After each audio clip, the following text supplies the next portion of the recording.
아침에 다시 성전으로 들어오시니 백성이 다 나아오는지라 앉으사 그들을 가르치시더니 서기관들과 바리새인들이 음행 중에 잡힌 여자를 끌고 와서 가운데 세우고 예수께 말하되, 선생이여, 이 여자가 간음하다가 현장에서 잡혔나이다. 모세는 율법에 이러한 여자를 돌로 치라 명하였거니와 선생은 어떻게 말하겠나이까? 그들이 이렇게 말하면 고발할 조건을 얻고자 하여 예수를 시험함이로라. 예수께서 몸을 굽히사 손가락으로 땅에 쓰시니 그들이 묻기를 맞이 아니하는지라. 이에 일어나 이르시되, 너희 중에 죄 없는 자가 먼저 돌로 치라. 다시 몸을 굽혀 손가락으로 땅에 쓰시니 그들이 이 말씀을 듣고 양심의 가책을 느껴 어른으로 시작하여 젊은이까지 하나씩 나가고 오직 예수와 그 가운데 섰는 여자만 남았더라.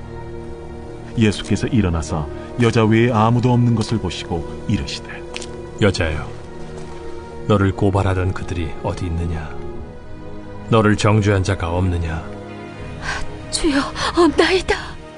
나도 너를 정죄하지 아니하노니 가서 다시는 죄를 범하지 말라. 오늘은 요한복음 8장에 나오는 간음한 여인에 대해서 말씀을 드리겠습니다.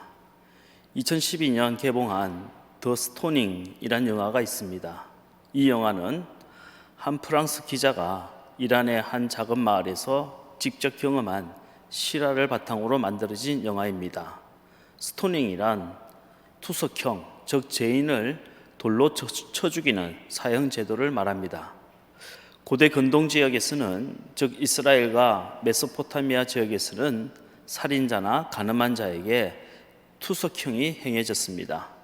놀라운 것은 지금도 중동 지역에서는 이런 투석형이 빈번하게 일어나고 있다는 것입니다. 이란의 한 작은 마을에 살던 알리라는 남자는 14살밖에 안 되는 어린 여자와 결혼하기 위해 자기 부인인 소라야에게 이혼을 요구했습니다. 하지만 소라야는 자식들 때문에 이혼 요구를 받아들이지 않았고 생활비를 주지 않는 남편을 대신해 4명의 아이들을 키우기 위해서 이웃집 남자의 집에서 아이들을 돌보는 가정부로 일하게 되었습니다. 그러자 남편은 부인에게 위자료를 주지 않고 어린 여자와 결혼하기 위해 자기 부인이 이웃집 남자와 간음을 했다고 모함을 했어요. 결국 순진한 소라야는 억울하게도 간음한 여자라는 누명을 쓰게 되었고 신을 모독했다는 이유로 마을 사람들에게 스토닝, 즉 돌팔매질을 당해서 죽게 됩니다. 제가 이 영화를 보면서 너무나도 충격을 받았던 장면은 소라야의 어린 아들이 자기 어머니에게 돌을 던지는 장면이었어요. 마치 어른들의 종교적 분노에 감염이나 된 것처럼 자기 어머니를 저주하면서 돌을 막 집어 던지는 겁니다. 인간이 얼마나 악해질 수 있는지, 종교의 교리나 율법이 인간을 얼마나 잔인하게 만들 수 있는지 깊이 생각하게 만들어주는 영화였어요. 제가 이 영화를 보면서 2가지 질문이 생겼습니다. 첫째, 왜 사람들은 누군가를 향해 끊임없이 분노의 돌팔매질을 하는 것일까 하는 겁니다. 왜 마을 사람들은 그토록 분노하면서 소라야를 향해 돌을 던졌을까요? 그 이유는 자신들의 죄를 감추기 위해서였습니다. 한 마을에 살면서 온갖 음행과 도둑질에 서로 얽히고 설킨 동네 남자들은 자신의 죄를 감추기 위해 자신의 죄가 드러날까 봐 두려워 소라야를 향해 더 크게 분노하고 정죄했습니다. 인간은 자신의 죄가 크면 클수록 다른 사람의 죄에 대해서 더 크게 분노하게 되는 거예요. 또 한 가지 질문이 있습니다. 왜 개인적으로는 선할 수 있는 사람도 군중 속에 들어가거나 집단 속에 속하게 되면 똑같이 난폭해지고 악해지는 걸까요? 어리고 순진한 아이들도 광신적인 종교 집단이나 공산주의 정치 집단에 들어가면 부모 형제도 몰라보고 폭력적으로 변하는 것일까요?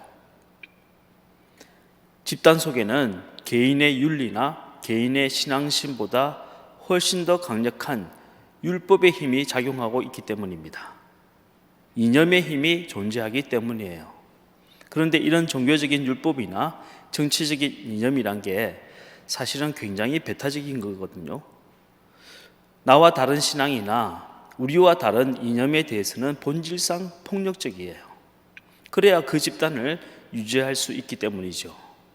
그래서 인간은 개인적으로는 선할 수 있지만 집단 속에서는 악해질 가능성이 훨씬 더 큰 것입니다.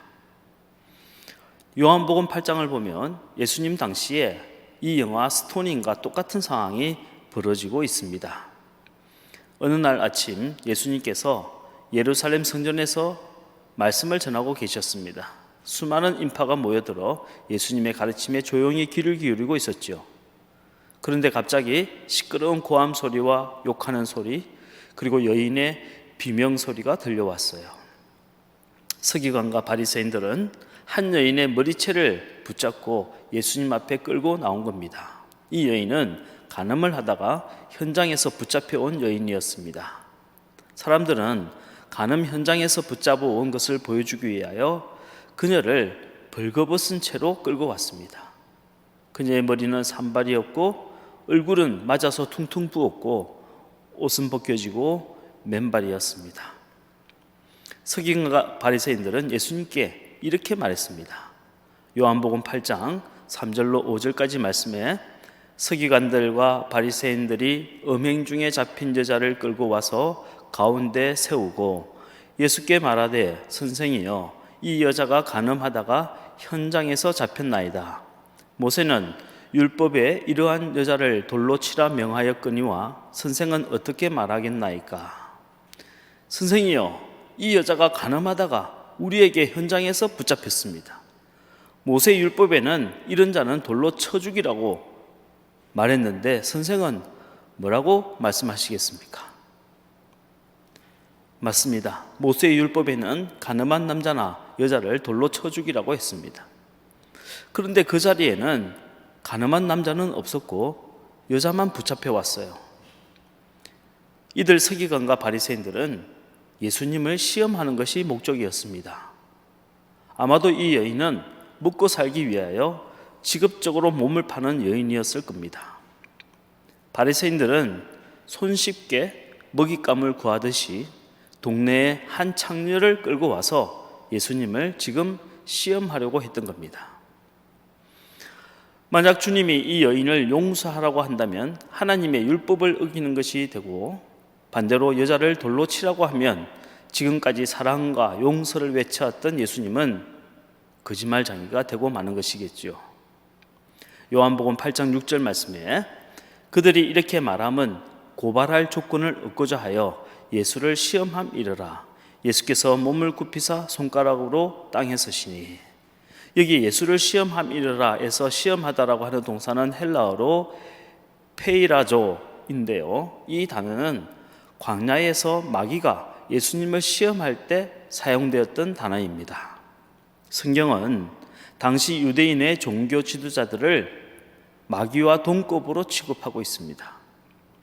마치 마귀가 예수님을 시험하듯이 당시 종교 지도자들과 바리새인들도 예수님을 시험했다는 겁니다. 이때 예수님은 아무 말씀도 하지 않고 몸을 굽혀 손가락으로 땅에 글을 쓰기 시작했어요.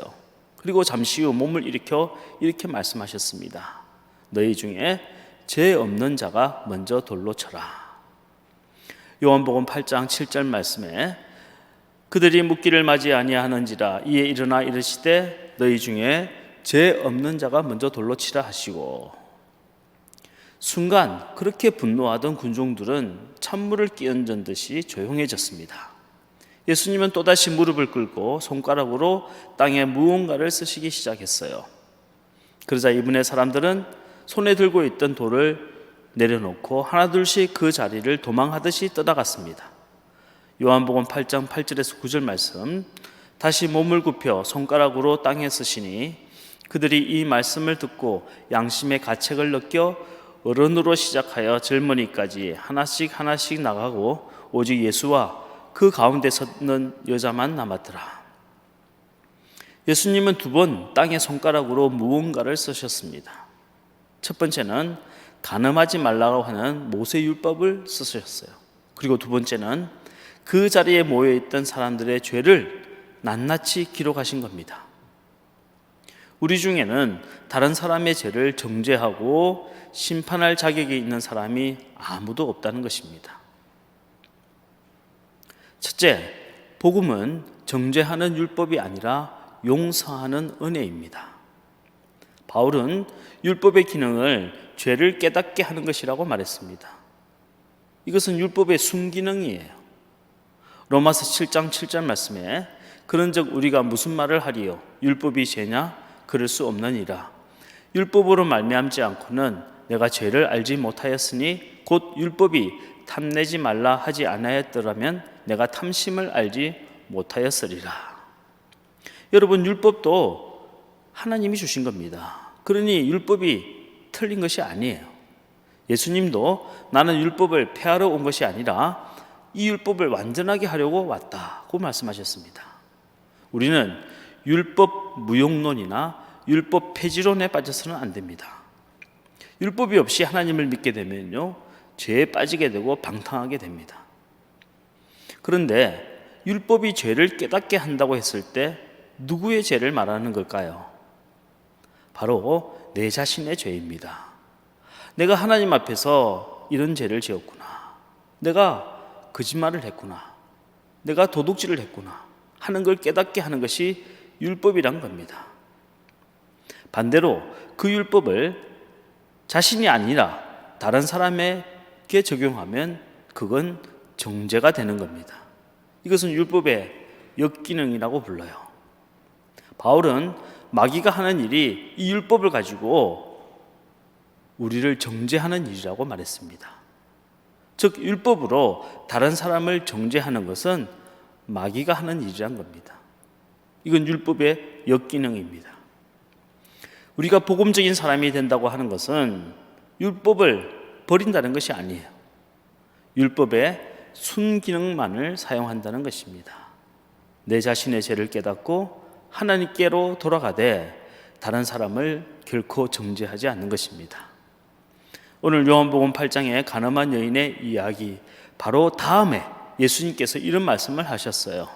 요한복음 8장 15절, 너희는 육체를 따라 판단하나 나는 아무도 판단하지 아니하노라. 예수님도 아무도 판단하지 않는다고 말씀하셨는데 우리 중에 누가 감히 다른 사람을 판단하고 정죄할 수 있겠습니까?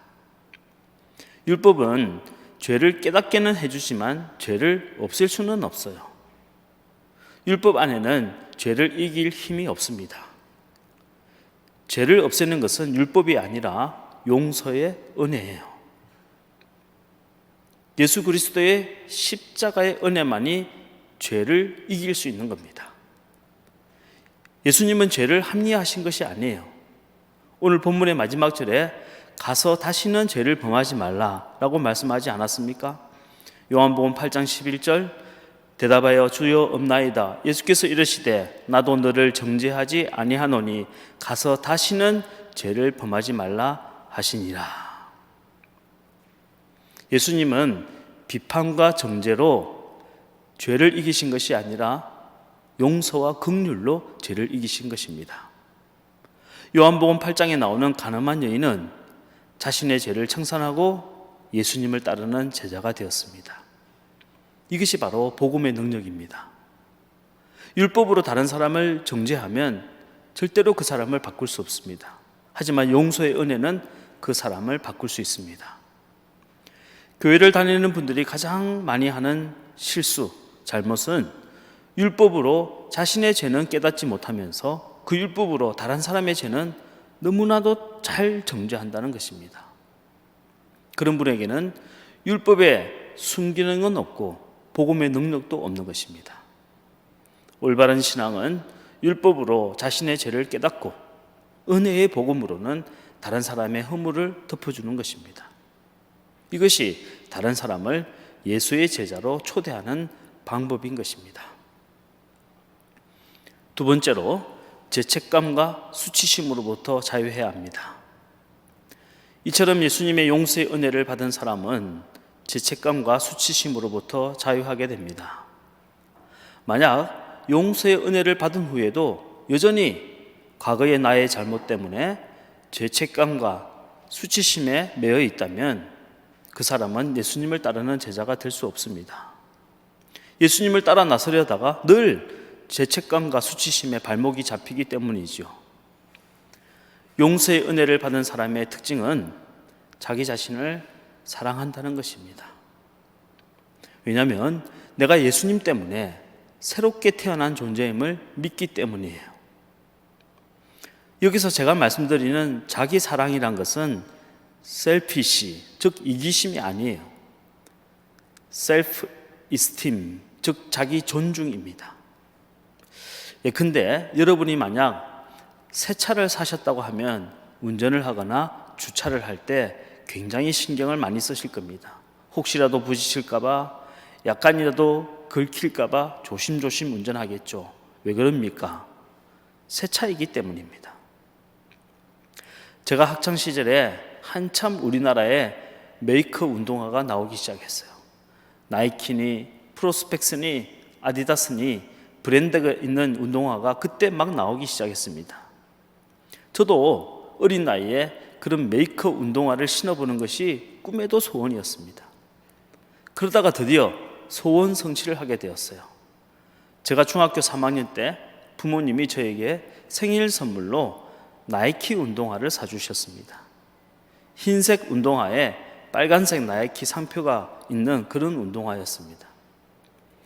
드디어 새 운동화를 신고 월요일 학교를 가는데 마침 등굣길에 도로공사를 하고 있었어요. 보도블록을 다 뒤집어 놓아서 흙더미를 밟고 지나갈 수밖에 없었는데 저도 모르게 그 신발을 벗어들고 손에 들고 걸어가고 있는 겁니다. 여러분, 왜 운동화를 들고 갔을까요? 새 운동화이기 때문입니다. 그것도 이전에 신고 다녔던 검정색 말표 운동화와는 질적으로 다른 브랜드였기 때문이에요. 그래서 이 스팀, 소중히 여기고 아끼는 겁니다. 예수님 안에서 거듭난 사람은 새 생명이에요. 새 것이에요. 그것도 이전에 하고 다녔던 그런 후접한 말표 운동화 같은 그런 하류 인생이 아니라 질적으로 전혀 다른 예수 브랜드의 인생이 된 겁니다.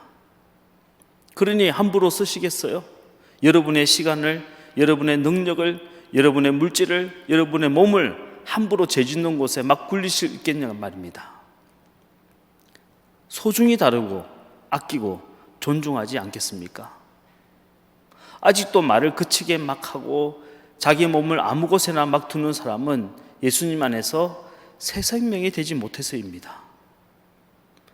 진짜 거듭난 사람은 자기 자신을 존중하고 사랑하게 됩니다.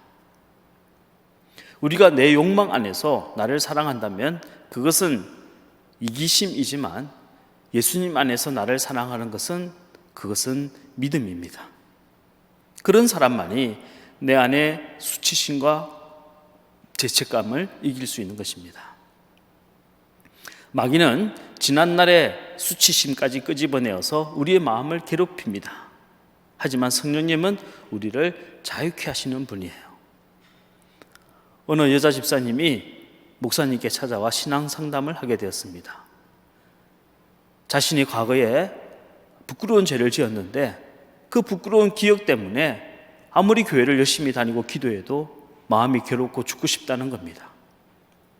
그러자 그 목사님이 그 여자 집사님을 데리고 교회 근처에 있는 호숫가에 데려갔어요. 그리고 호숫가에 있는 편말에 적힌 글을 큰 소리로 한번 읽어보라고 말했습니다. 그 편말에는 이런 글씨가 적혀 있었어요. 낚시 금지.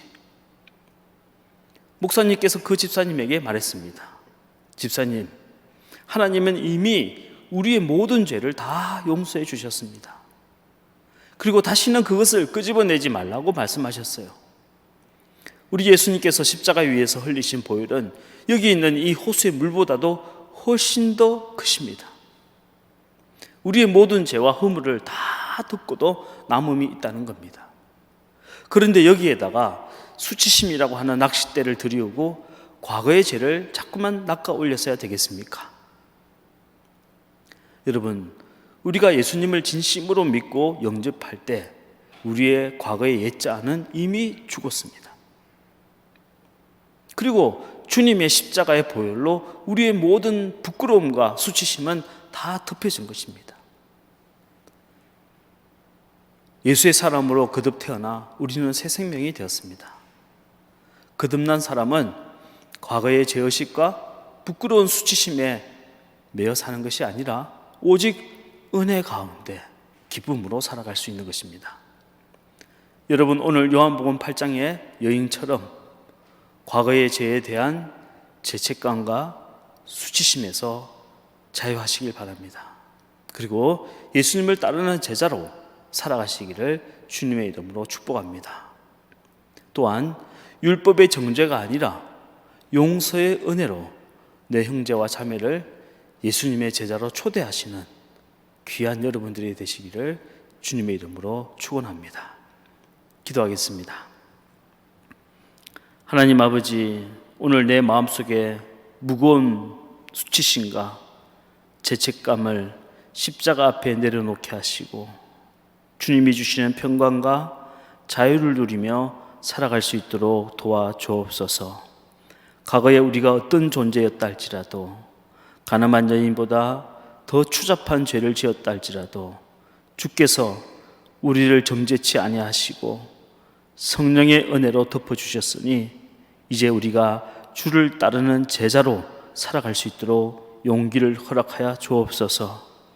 내 형제의 허물과 잘못을 보고 지적하고 정죄하는 바리새인이 되지 않게 하시고 오직 용서와 사랑으로 그를 일으켜 세워주시는 예수님을 본받아 살아가기를 원합니다.